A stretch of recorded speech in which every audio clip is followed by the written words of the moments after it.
Talk of space wars tonight and whether or not we are ready for them. But the immediate battle appears to be in this orbit. I would reject wave and crisis. Those are mishaps that occurred. We're going to look at each one in turn. Each one is tragic. We regret each one. We'll look at them carefully. I'm certainly not prepared to say that it's a wave of mishaps or some form of crisis.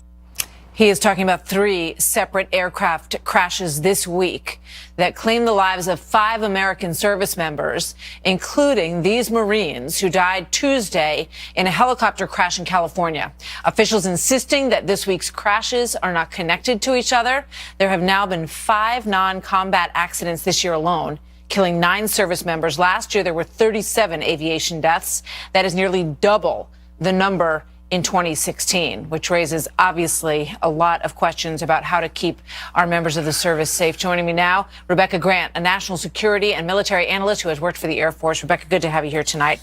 So the first question is what your read is on the tragedies that we have seen unfolding one after the other.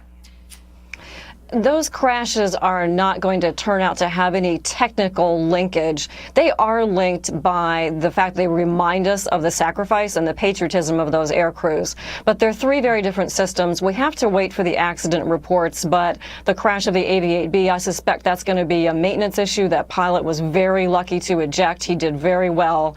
With the Marine helicopter crash, we don't know the causes yet. The Air Force Thunderbird F-16, that's a very highly rated aerial maneuver team, and we'll have to see what caused that tragic accident there, but they're going to be unrelated. That said, there is a crisis in military aviation. We need newer aircraft for our crews, and they need more funding and more flying hours. Yeah. No doubt. And as General Mattis says, you know, we have the funds in our country to do this safely, and that has to be the priority. I do want to ask you about this other fascinating report about space wars and whether or not we need a separate space force in our military to fight them. Here's the president referring to this, and then right after that, we'll hear from the Air Force, the director of the Joint Chiefs of Staff. Let's play these sound bites. My new national strategy for space recognizes that space is a warfighting domain, just like the land, air, and sea. We may even have a space force, develop another one, Space Force. We have the Air Force, we'll have the Space Force. I believe we're going to be fighting from space in a matter of years. And we're the service that must lead joint warfighting in this new contested domain. It's not only our destiny, it's what the nation demands. You know, you think of Star Wars and you imagine, you know, battles that happen in outer orbit even.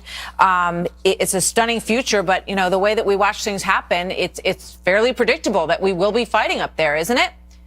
It is, and what's driving this is that Russia and China have both developed counter space capabilities. And Martha, our satellites are so important to our military and to our daily life and to the global economy. We have to protect those satellites on orbit because of the advantage they give our military forces, and also for the precision, navigation, and timing and everything they do that's laced throughout our daily lives. I mean, when you think about space war, forget ISIS and terrorism. This is something that could affect every single American if it comes to pass. We're going to be talking about this for the next several years. Because so much of our technology is on these satellites initially, right? I mean, you can take out someone's satellite and you can basically put them in a situation which you say we practice already, our military, which is called a day without space, and you say it's pretty ugly. Yes, our military depends. Think of all our deployed forces, ships, bombers, even our folks on the ground, all rely especially on that GPS constellation and on other warning and timing. So our forces exercise without space, but we have some very important constellations. Take, for example, we have 4 missile warning satellites. They have great heat seekers, but they're about as maneuverable as water buffaloes. So they sit up there and they watch a North Korean missile launch, for example. They pick up the plume and tell us where that missile may be heading. They're absolutely vital to world stability, but they're vulnerable to jamming, they're vulnerable to other interference. And so our doctrine now is to say, hey, Russia, China, anybody else, don't try it. We're going to start defending our space assets and have a strategy so that we can compensate for any interference with our space capabilities. Incredible. I can't wait to see how this plays out. Rebecca, thank you so much. Fascinating. Great to have you tonight. Thank you.